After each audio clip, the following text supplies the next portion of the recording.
A police manhunt for the suspect in the London chemical attack is underway. It comes after it was revealed that 35-year-old Abdul Azidi was convicted of a sexual offence back in 2019.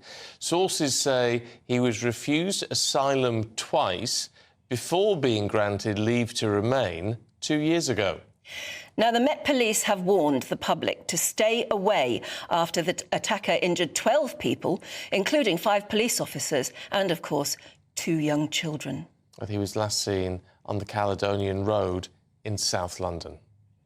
With what they're saying is a very noticeable injury to this side of his face. Yes, it's in a lot of the papers this morning. What that is, I don't know. Let's talk to former Scotland Yard detective Peter Bleksley, who's here in the studio. Peter, good to see you. I mean, look, we sort of suspected they had their eye on someone yesterday. Is it just a matter of time for the police till they get this suspect now? Well, hopefully that amount of time won't be too long, because it's getting on for 36 hours now or thereabouts since the attack took place. There are, of course, huge concerns about this man being at large. The public have been warned very, very clearly.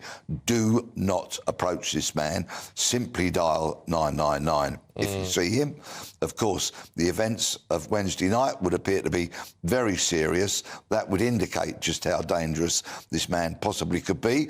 And whilst I'm no medic, this wound to the right-hand side of his face looks to be considerable. It does, doesn't it? Well, do you think it is? I mean, is there any chance that's just a faulty camera?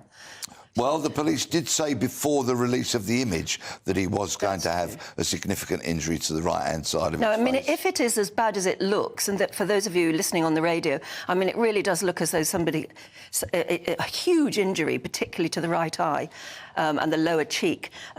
He's going to have to seek medical assistance somewhere along the line. Absolutely, and I would think that infection must be a very real possibility, so this man's health could tumble pretty quickly, I would imagine.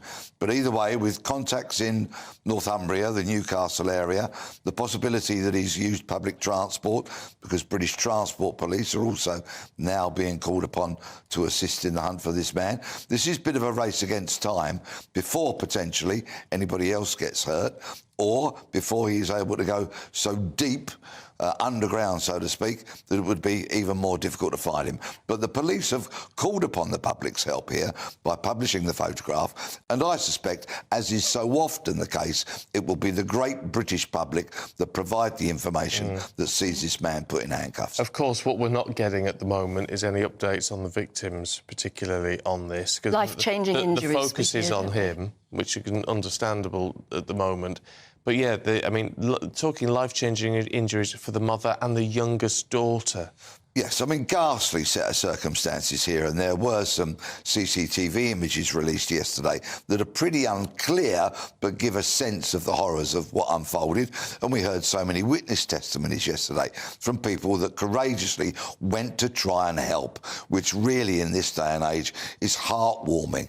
And I know that some of them did suffer injuries, but it would appear that the Good Samaritans, none of them were severely injured. So for that, we need to be grateful. But there seems to be a catalogue of really terrible mistakes leading up to this incident that we know very little about at the moment. What we're gleaning at the moment is that the man they're looking for was an asylum seeker. He came into Britain under a lorry in something like 2018, I think it was. He was turned down for asylum the first time, but he stayed and applied for asylum again about a year later and was turned down again, and yet for some reason managed to stay again, committed a sex offence, and then at his third application for asylum, he was granted asylum. I mean, you couldn't write it, you couldn't make it up. Turned down twice and not deported.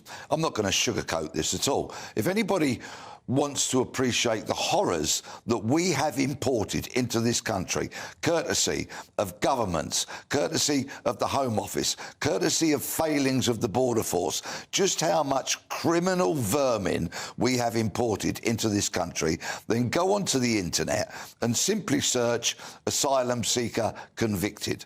There are a litany of cases of people committing the most serious crimes. Why would we give asylum to somebody who has been convicted? Well, of anything. Well, why not deport the person the moment they are convicted of a sex offence, which this man has been convicted? Just how much or how many dangerous, undocumented people are in this country that we, quite frankly, know nothing about? It is scandalous. There have been repeated failings, and I'm afraid as a result, we are all a bit less safe. OK.